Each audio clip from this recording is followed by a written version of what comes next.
नमस्कार दोस्तों। अगर आज शोले बनती तो कैसी बनती?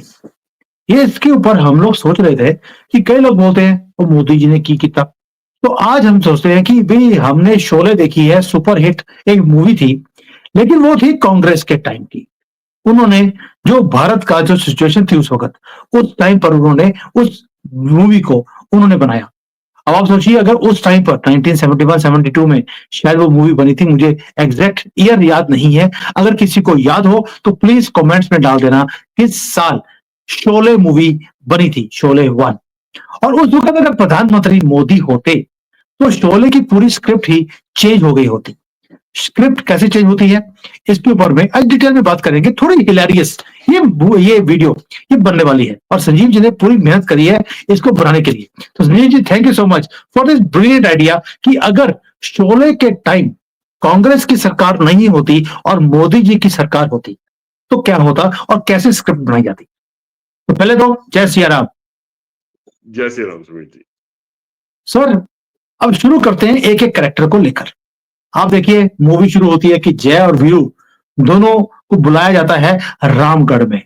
वो वहां पर पहले तो को ट्रेन लेकर आते हैं टूटी-फूटी, फिर मोटरसाइकिल पे हमने वो सीन जो फेमस सीन है उसको देखा। अगर आज वो आ रहे होते मोदी जी के टाइम पर तो कैसे आते? सुमित जी देखिए, मुझे याद है कि जिस टाइम पे शोले पिक्चर बनी थी उस टाइम पे इमरजेंसी भी चल रही थी इंडिया के अंदर। तो और जब ये पिक्चर आई थी तो इसने सारे बैरियर्स तोड़े थे, रिकॉर्ड तोड़े थे।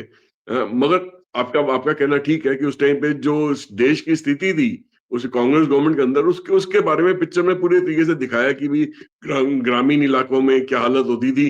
मगर उसके उसके उसकी जगह अगर मोदी जी रहते तो क्या जय और वीरू वैसे ही वो ट्रेन के जरिए वहां पहुंचते या अपनी मोटरसाइकिल के जरिए टूटे टूटे फूटे रास्तों से वहां पे रामगढ़ पहुंचते? मुझे नहीं लगता। मुझे लगता है कि तब तक वहां की सड़कें बहुत बढ़िया बन चुकी होती।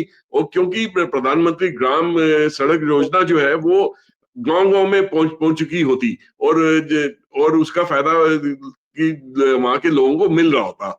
और बहुत तेजी से सड़क बन रही होती है और सारे रिकॉर्ड तोड़ रही होती।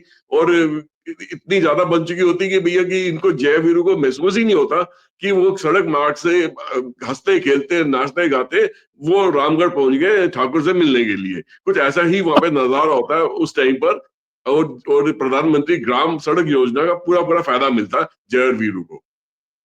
सर, मैं कहता हूँ मैं क्या आपने एनालिसिस किया है इसके ऊपर कि मोदी जी होते तो स्क्रिप्ट वाक़ई ही चेंज होगी होती। लेकिन सर, बसंती जिसको बोलने की बिल्कुल भी आदत नहीं है, वो तो टाँगे पे थी, आज भी वो टाँगे पे ही आती। नहीं, मुझे नहीं लगता कि बसंती सिर्फ टांगे तक ही टिक पाती है। अगर उसको स्टेशन से कोई सवारी लेके गांव तक लेके जाना है रामगढ़ तक, तो वो लाडली बहन योजना का पूरा पूरा फायदा उठा चुकी होती है सुमित जी। लाडली बहन योजना के तहत जो आर्थिक मदद मिलती है वो आर्थिक मदद लेके अपने लिए बढ़िया सी टैक्सी ले चुकी होती है। और वो आज की डेट में लोगों को वो जो सर्विस जो है वो टैक्सी के जरिए दे रही होती है वहां के गांव गांव के लोगों को। क्योंकि गांव की देखिए एक तो गांव की सड़कें ठीक हो गई आपकी प्रधानमंत्री ग्रामीण सड़क योजना की वजह से। ऊपर से लाडली बहन योजना की वजह से उनको लोन भी मिल गया महिलाओं को। उनको जिसका फायदा बसंती ने पूरा उठाया उसे अपने टैक्सी ले ली। अब टैक्सी वो बढ़िया बढ़िया जो सड़क वहां बनी हुई है उसमें अपने अपने जो ग्राहक है उनको वहां से स्टेशन से लेके गांव तक छोड़ती है और गांव से लेके स्टेशन तक छोड़ती है। जहां भी उनको इधर उधर लेके जाना है उनका पूरा काम कर रही है। बढ़िया तरीके से कमा रही है आज की डेट में वो। अपने आपको पूरा क्या उसने पैसा बढ़िया कमा लिया, पैसा जमा भी कर लिया। और आगे की और योजना बना रही है कि मैं और टैक्सी की फ्लीट बनाऊं तो 4-5 टैक्सियां और मेरे नीचे होनी चाहिए। क्या बात है! लेकिन सर एक कैरेक्टर है, वो था ठाकुर का, जिसकी 2 बाजुएँ नहीं थी। वो तो सर उस वक़्त भी 2 बाजुएँ रही थी, अभी भी वैसे ही करता। अब इसमें मोदी जी का क्या कमाल है? इसमें मोदी जी का कमाल ये है कि जैसे पूरे देश को मोदी जी ने एक ऐसी योजना दी है जिसको हम आयुष्मान भारत योजना कहते हैं। जिसमें आपको मेडिकल इंश्योरेंस और मेडिकल ट्रीटमेंट जो है वो बहुत आसानी से फ्री ऑफ कॉस्ट हो जाती है। उसके अंदर बहुत कम रकम जमा करके ना के बराबर की रकम जमा करनी होती है। वो उसके तहत उन्होंने आर्टिफिशियल लिम्स आर्टिफिशियल बाजुएं अपनी बाजुएं लगा लिया और वो अपना काम अब खुद कर रहे हैं, किसी पे निर्भर नहीं है। तो आयुष्मान भारत का ठाकुर जी को ये फायदा हुआ कि अब को उनको बैसाखियों के जरिए नहीं चलना पड़ता और अब तो वो शॉल ओढ़ने की जरूरत नहीं पड़ती, वो अपना आर्टिफिशियल लिम्स पहनते हैं और उसके ऊपर अपनी शर्ट पैंट कोट वोट जो पहनना पहन लेते हैं और उनको बिल्कुल रियल जैसा ही महसूस होता है कि उनको ऐसे महसूस ही नहीं होता सुनील जी कि उनकी बाजुएं ही नहीं है। तो वो सारा काम अपना खुद बढ़िया तरीके से कर रहे हैं और आयुष्मान भारत योजना का, प्रधानमंत्री की जो आयुष्मान भारत योजना है, उसका उन्होंने भरपूर फायदा उठाया।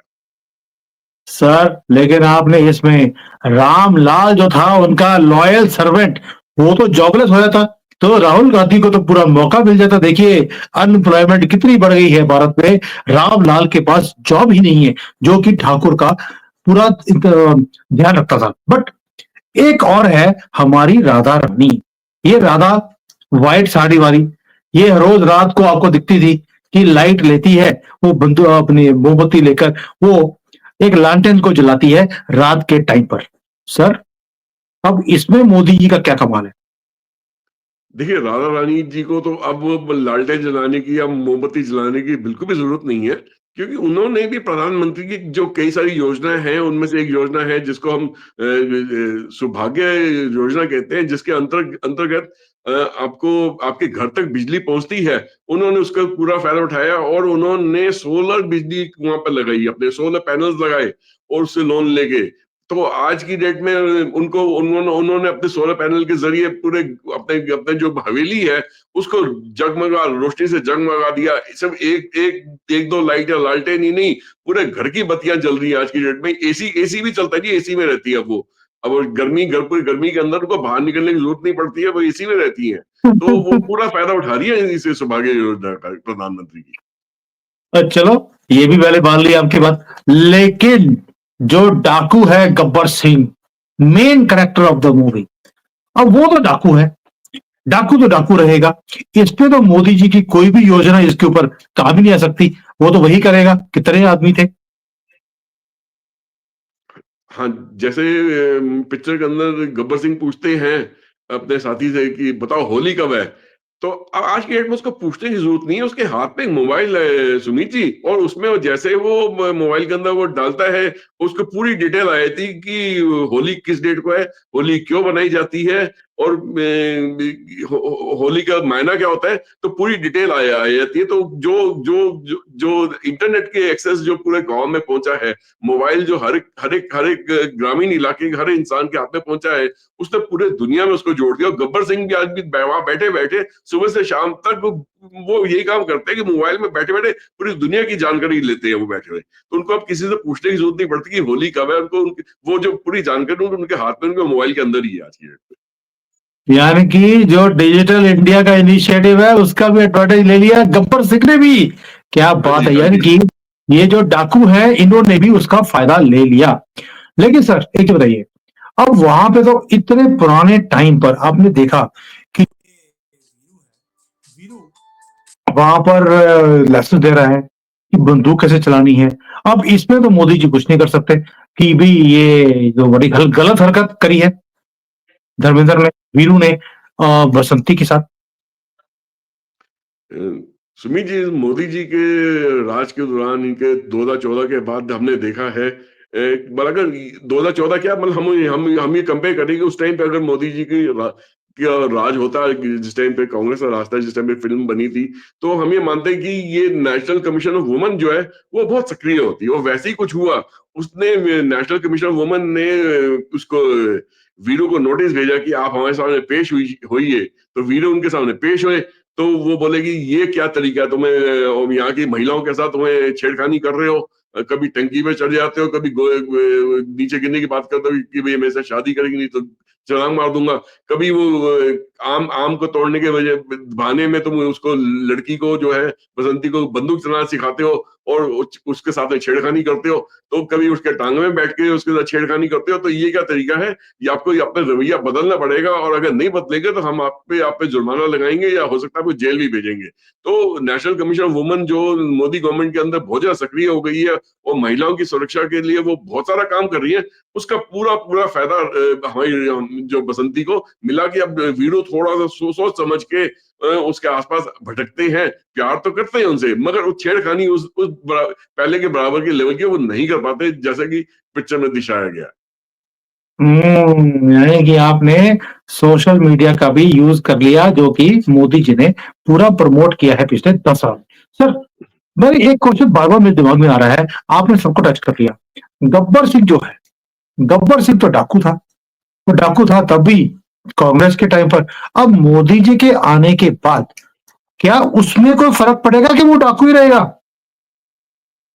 देखो, गब्बर सिंह क्या था कि मैं गांव में जाता था अपने साथियों के साथ, बंदूक की नोक पे या उसको हिंसा की नोक पे वो लोग गांव वालों को तंग करता था। तो अब उसको उसको उसको कई लोगों ने समझाया कि हमारे प्रधानमंत्री की कई सारी योजनाएं चल रही हैं, तो ये बेकार की काम करने बंद कर दे, तो तू उनकी योजना का फायदा उठा। तो गब्बर सिंह क्योंकि डिजिटली कनेक्ट था, उसके हाथ में मोबाइल था, उसने प्रधानमंत्री की सारी योजनाओं के बारे में छानबीन करनी शुरू करी, और उसने फोन कॉल भी करने शुरू करे कि अगर हम ऐसा करेंगे तो क्या हमें फायदा मिलेगा। तो उनको जानकारी दी गई कि भैया आप प्रधानमंत्री गरीब कल्याण योजना के साथ जुड़िए, और वहां से जो आपको आर्थिक मदद मिलेगी उससे आप नई जिंदगी शुरू कर सकते हैं। तो गब्बर सिंह ने आज की डेट में वो अपनी बंदूक जो थी, अपनी राइफल जो थी, अपने हथियार जो थी, वो छोड़ दिए। उसने अपने ना केवल उसका खुद का फायदा फायदा करा, अपना नया कारोबार खोला उसने, जितने भी उसके साथी थे, उसके गैंग के मेंबर्स थे, उनको भी इस योजना का साथ जोड़ के उनकी भी नई जिंदगी शुरुआत करवाई कि भैया इस डाकू बनकर कोई फायदा नहीं है, पुलिस हमारे पीछे हमेशा पड़ी रहती है, कब कब हम किसी पुलिस की गोली का शिकार बन जाए, क्या फायदा, इससे अच्छा हम सुधर जाते हैं और प्रधानमंत्री जो गरीब कल्याण योजना का फायदा लेते हैं, और उसके जरिए हम नई जिंदगी अपनी शुरू करते हैं। तो उन्होंने अपनी नई जिंदगी नए सिरे से शुरू कर दी है। यानी कि जो 80 करोड़ लोगों को फ्री राशन दिया जा रहा है, वो गब्बर सिंह भी वही राशन लेकर, क्योंकि वो तो गांव में जाकर कहता था जो राशन है हमें दो, तो वो राशन लेने की जरूरत नहीं है। वाह, क्या आपने कंपैरिजन किया है बिड्डा जी, मान गए आपको। अच्छा, मुझे एक चीज बताइए, जो ये सारा है, ये सारे सीन में मुझे एक चीज़ समझ आ गई कि ये सारी मोदी जी स्क्रिप्ट चेंज कर गए होते, बट जो ये दो लेडीज हैं, बसंती और राधा, आपको लगता है कि इनकी दोनों की लाइफ कुछ चेंज होगी होती अगर मोदी जी होते? बिल्कुल चेंज होगी होती इनको। इनको अब मतलब पहले की तरह, जैसे कि अगर इनके इनकी आर्थिक स्थिति ठीक नहीं है और इनके गांव वाले भी आगे बढ़ नहीं रहे, और अगर ये किसी भी लड़के से शादी वादी करना चाह रही हैं, अपनी पसंद से शादी करना चाह रही हैं, तो उसके लिए जो मुख्यमंत्री कन्यादान योजना है जो है, उसका इनको फायदा मिला। उन्होंने मुख्यमंत्री कन्यादान योजना के जरिए इनको आर्थिक मदद मिली, शायद जिसके वजह से इन दोनों की शादियां हुई। अब जैसे कि बसंती की वीरू के साथ हुई और जय की राधा के साथ हो पाई, तो इन्होंने उस चीज का फायदा उठा के योजना जो से इलाके में चलती है, जो भी जो जिसका सपना प्रधानमंत्री जी ने देखा था उसको हर स्टेट में लागू करवाने की उन्होंने कोशिश भी करी। तो उन्होंने इस योजना का फायदा उठा के अपने अपने पसंदीदा जीवन साथी के साथ उन्होंने अपना विवाह भी करा, क्योंकि आर्थिक मदद स्टेट गवर्नमेंट की तरफ से और सेंट्रल गवर्नमेंट की तरफ से इस योजना के तहत उनको मिली थी शादी करने के लिए। बहुत बढ़िया। यानी कि आपने तो एंडिंग भी चेंज कर दी अगर मोदी जी होते। लेकिन सर, इस पूरे में एक कैरेक्टर है, रहीम चाचा, क्योंकि आपको मालूम है ये तो दिखाना बड़ा ही जरूरी होता है कांग्रेस के टाइम पर कि एक मुसलमान बड़ा ही पीसफुल जो आदमी है, वो था रहीम चाचा इसके अंदर। इसका क्या होगा अगर मोदी जी होते सर?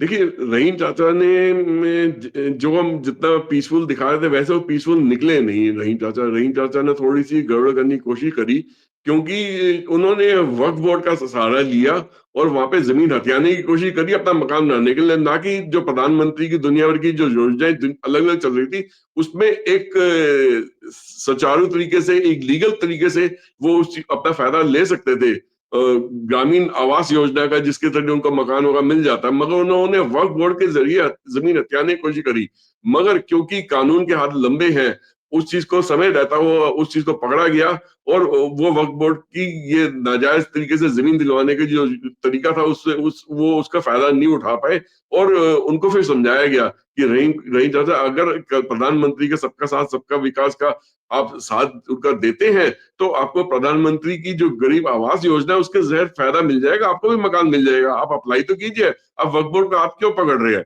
तो अभी रहीम चाचा बीच में संकट में रहे कि वो अपने समुदाय का साथ ना दे तब मरते हैं और प्रधानमंत्री का साथ देते हैं, उनका फायदा तो मिल जाएगा मगर वो अपने समुदाय को शक्ल क्या दिखाएंगे। तो अभी वो असमंजस में है कि करे तो करे क्या। सर, मुझे लगता है आपने जैसे शोले की मूवी पूरी रीस्क्रिप्ट कर दी है कि अगर मोदी जी प्रधानमंत्री होते तो क्या होते, लेकिन रहीम चाचा का केस जो है ये बड़ा टिपिकल है। मुझे लगता है कि अगर मोदी जी के टाइम पर रहीम चाचा जो है होता तो इसमें बोला था कि रामगढ़ है विलेज का नाम, इसको रहीमगढ़ कर देते हैं और ये सारी की सारी प्रॉपर्टी वक्फ बोर्ड की प्रॉपर्टी को डिक्लेयर कर देते हैं, ताकि ना तो नाम का राम का नाम बनेगा वो रहीम हो जाएगा और वक्फ के अंदर उनके वहां पे बोर्ड लगा दिया पूरा का पूरा गांव ये रामगढ़ जो है हो गया है रहीमगढ़। अब यहाँ से आपको प्रॉपर्टी को खाली करना पड़ेगा और सारे के सारे विलेजर्स को वहां से बाहर निकालने का नोटिस दे दिया जाता कि 30 दिन है, 30 दिन के बाद आपको ये जगह खाली करनी पड़ेगी। बिल्कुल सही है, लेकिन मोदी जी हैं, मोदी जी ने बोल दिया कि जिसने भी ये काम करने की कोशिश करी ये रामगढ़ था, है और रहेगा, और रहीम को यहां से, जिसको हमने बोला था पीसफुल चाचा, इसको यहां से धक्के मारकर बाहर निकाल दिया जाएगा। सर, मैं कहता हूं शोले की जो डिस्क्रिप्शन आपने दी है ना आज, वाकई में मजा आ गया कि अगर मोदी जी होते तो पूरी स्क्रिप्ट चेंज हो गई होती। शोले हमने देखी जो कांग्रेस के टाइम की थी, मोदी जी के टाइम पर अगर शोले बनी होती तो कैसी होती। थैंक यू सर, मजा आ गया वीडियो बनाकर आज। दिस इज हाउ एक चीज तो बताना भूल गया कि इस वक्त रामगढ़ की जो महिलाएं हैं ना उसमें से कई सारी लखपति दीदी की योजना के लिए उनको चुना गया वहां पे और कई सारी महिलाओं को ड्रोन की ट्रेनिंग दी जा रही है कि गांव के अंदर जो आपके खेत वगैरह हैं उसमें जो आपको जो छिड़काव वगैरह करना है फर्टिलाइजर का या कोई वो भी ऑर्गेनिक फर्टिलाइजर का, वो केमिकल फर्टिलाइजर की बात नहीं हो रही है, ऑर्गेनिक फर्टिलाइजर का, तो वो उससे वो जो है उस गांव में भी आसपास के गांव में भी वहां पे उसके ड्रोन के जरिए छिड़काव कर रही है। ड्रोन के जरिए अपने गांव की जो सिक्योरिटी स्थिति है वो उसमें भी वो पूरी तरीके से देख रही कि गड़बड़ तो नहीं हो रही। आसमान से नजर आया था कि इस गांव में कुछ बदलाव तो नहीं आ रहा, कुछ ऐसे मतलब कुछ ऐसे मकान तो नहीं बनाए जा रहे हैं जो कि वहां के पहले से नक्शे के अंदर नहीं थे और कहीं से अपना भी इन्होंने इलीगल बना दिए, तो वो भी ड्रोन के जरिए देखे जा रहे हैं। तो साथ ही साथ एक योजना और भी है सुमित जी जिसमें ये ना अपने घर की गैस खुद बना रहे हैं बायोगैस से। वो भी प्रधानमंत्री की योजना के तहत उनको आर्थिक मदद मिल रही है कि आपके पास इतनी सारी गोबर है, इतना सारा आपके पास ऑर्गेनिक वेस्ट है, उसको इस्तेमाल करके आप बायोगैस बना के अपने घर की रसोई में अपनी गैस खुद पैदा कीजिए। तो वो योजना वो गैस खुद भी पैदा कर रहे हैं और दूसरी जगह पे भी लेके जा रहे हैं। फिर एक योजना और भी है सुमित जी, मैं योजनाओं का जिक्र करता रहूंगा तो खत्म नहीं होंगी कि जिसके जरिए आर्थिक मदद मिलकर लोगों ने क्या करा है कि अपने जो जो वहां पे पंप्स है जिसके जरिए जमीन के जरिए पानी खींच के या नदियों से पानी खींच के नहरों से पानी खींच के अपने खेतों में लेके जाते हैं, उसके ऊपर उन्होंने सोलर पैनल लगा दिया, वो सोलर बिजली से चलते हैं पापा। अब उनको उनको जो मेन ग्रिड से जो बिजली आती है उस पर निर्भर होने की जरूरत नहीं है, वो सोलर बिजली खुद पैदा कर रहे हैं अपनी। तो कितना कुछ काम हो रहा है सुमित जी, देखिए ग्रामीण का इलाका कहाँ से कहाँ बदल गया।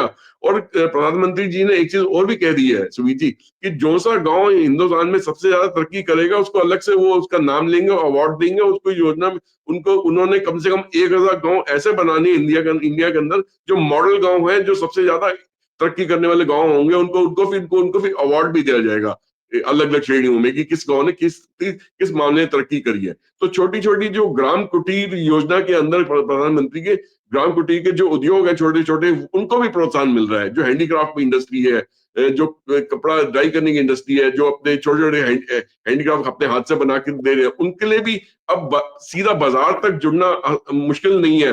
वो इंटरनेट के जरिए अपने सामान को यूट्यूब पे लॉन्च कर रहे हैं, वो इंटरनेट के जरिए अपने सामान को इंस्टाग्राम पे दिखा रहे हैं। तो इतनी सारा डिजिटल उनके पास अवेलेबिलिटी हो गई है, डिजिटल डाटा आ गया, डिजिटल अवेयरनेस आ गई है गांव के में, लोगों में, महिलाओं में, पुरुषों में, कि वो अपनी आर्थिक स्थिति को सुधार पा रहे हैं, अपने बच्चे को अच्छी तरह पढ़ा पा रहे हैं, अपनी कृषि कृषि कृषि कृषि प्रधान योजनाओं का फायदा उठा पा रहे हैं, अपनी खेती बाड़ी ढंग से कर पा रहे हैं। तो क्या ये चीज उस टाइम पे पॉसिबल थी जिस टाइम पे कांग्रेस सरकार थी? नहीं। इतना सारा बदलाव आ गया पिछले 10-12 साल के अंदर कि जमीन आसमान का फर्क आ गया, आपस में कंपैरिजन बनता ही नहीं है। तो कंपैरिजन ये बनता है कि जैसे हम कहते हैं ना कि एक स्टोन एज थी और एक ये आज की मॉडर्न स्पेस एज है, तो वो वाला हिसाब हो गया कि आज की एकदम स्पेस एज में है, वो जो कांग्रेस के जमाने की जो उस टाइम पे काम होता है वो स्टोन एज के तरह, मतलब इंसान अभी भी गुफाओं में रह रहा था, बहुत प्रिमिटिव टाइप ऑफ टेक्नोलॉजी और जिंदगी बिता रहा था। तो फर्क तो बहुत ज्यादा आ गया सुमित जी, और इसके लिए तो हमें गांव वालों को मुबारकबाद देनी चाहिए, रामगढ़ के गांव वालों को, कि उन्होंने प्रधानमंत्री की कोई भी ऐसी योजना नहीं है जिसका उन्होंने पूरी भरपूर फायदा नहीं उठाया, और अपनी जिंदगी को सुधारने में उन्होंने बहुत मेहनत करी है, और इस चीज का उनका बहुत बहुत बहुत बहुत बहुत बधाई। सही को सही है सर। आपने शोले जो रिस्क्रिप्ट करी है अंडर मोदी जी, क्या कंपैरिजन किया है कांग्रेस का और मोदी जी का, मजा आ गया। Thank you sir, thank you for your beautiful analysis and research. Thank you. जय हिंद। जय हिंद।